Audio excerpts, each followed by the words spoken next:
Hey guys, welcome to another episode of the Vinyl Den, your channel for record collecting by record collectors. I'm Nick. It's Tuesday, time to look at some new releases that are coming out this Friday, May 23rd. It's about 400 albums coming out this week.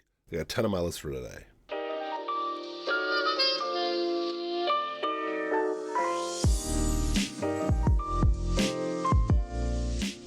There's a bunch of links down below. You got links for the Vinyl Den Facebook group, for the merch page, for the Spotify and Apple Music playlist that I put together every week, and the Patreon page. So make sure you check all that out. Like always, if you enjoyed the episode, make sure you give me a thumbs up, hit that subscribe button down below, and make sure you hit that notification bell so you're notified every time I release new episodes.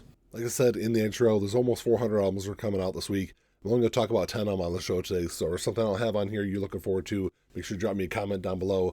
Let me know what you're looking to grab this week. And like always, if you're unable to find these in your local brick and mortar stores, they should all be available online. I'll put links down below in the comment section for them. You can also always go over to the Vinyl Den store on Amazon.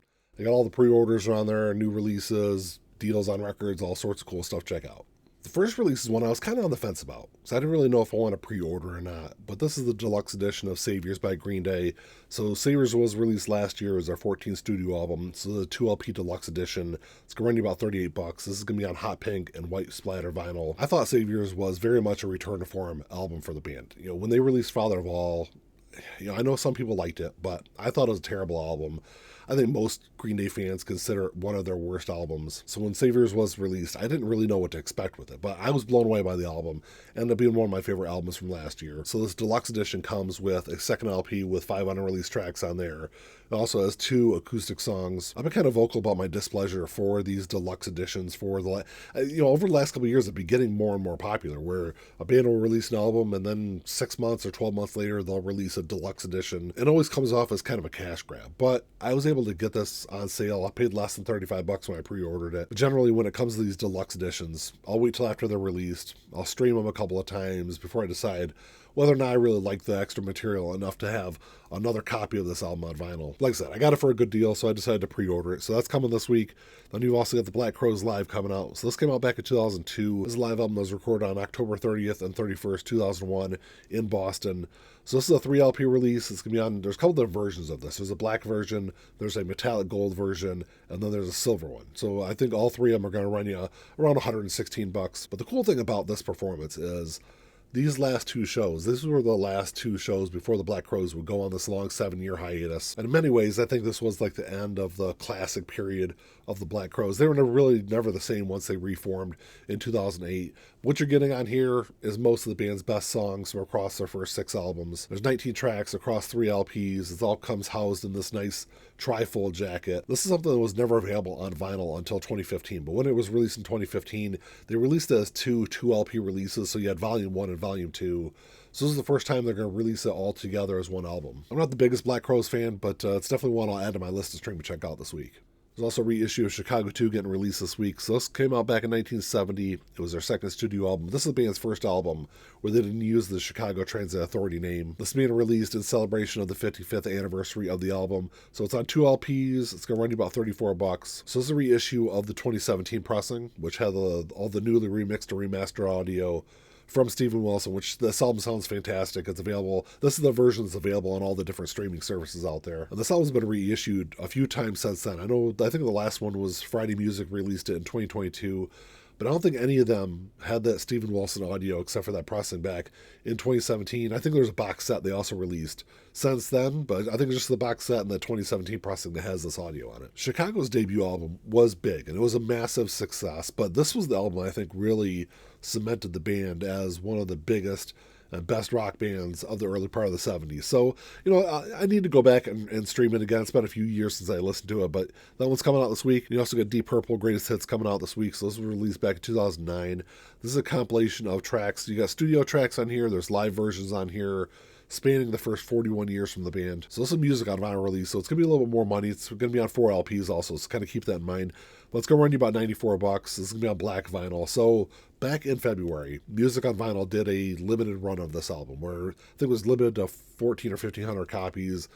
I think it was on purple vinyl. So what you're getting this week is the more widely available black version. I've long considered Deep Purple one of the more influential rock bands of the late 60s and early 70s. I think they're one of those bands, there was a lot of them, I think, but I think Deep Purple is definitely one of those bands that helped lay the foundation of what rock music would do in the 70s. These music on vinyl releases are pressed over in the Netherlands, so it typically takes a week or so before they hit the States here. So kind of keep that in mind if you're looking forward to grabbing this one. $94 is a lot for me to drop on an album. Deep Purple, I think, is one of those bands where I'm probably good with a compilation, which I would like to see more studio tracks on this one rather than live tracks, but, I might try to grab a copy of it on CD.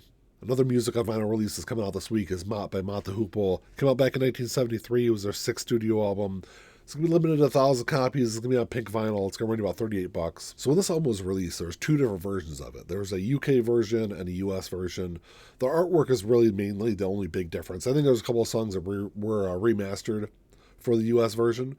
But what you're getting this week is the standard UK version of it. I know this is a hugely popular album, but this is one of the albums I've just never sat down and listened to it. I know it charted really well. I think it was the band's second highest charting album here in the US. It hit, I think, number 35 on the Billboard 200. Rolling Stone magazine, when they released their updated list of the 500 greatest albums of all time, this is like number 375, somewhere around there. It's just one of those albums that just kind of slipped by me over the years. And I've got no excuse. I need to sit down and stream the album and listen to it. But you got that one coming out this week.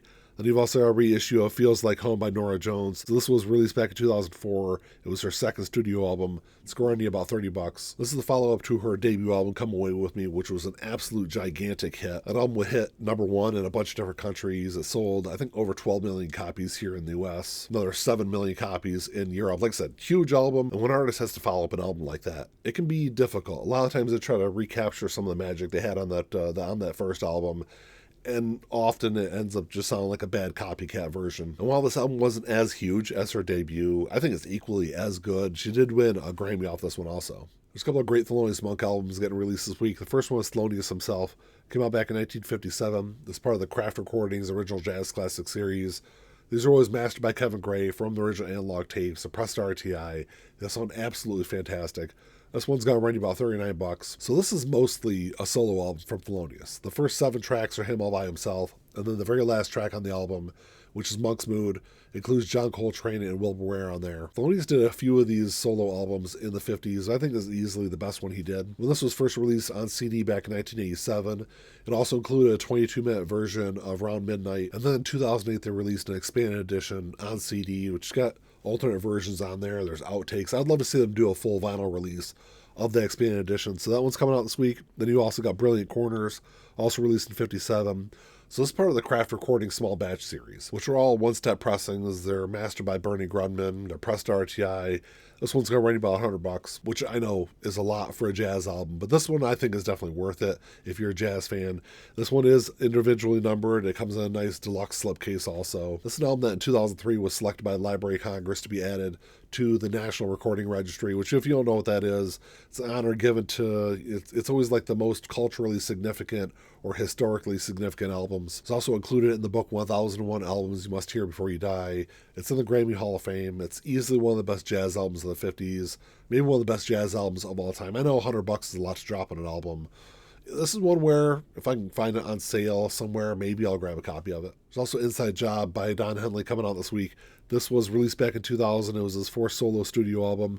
2 LP release, all newly remastered. It's going to run you about $35 online. So this was Don's big follow-up album to The End of the Innocents, which came out back in 1989. So it was a big 11-year gap from the time that album was released till this one. And this would also be Don's last album for 15 years. The 2 albums he released before this, which were End of the Innocents, and then the album before that was Building the Perfect Beast. Both of those were huge releases. They charted really high. They sold a bunch of copies.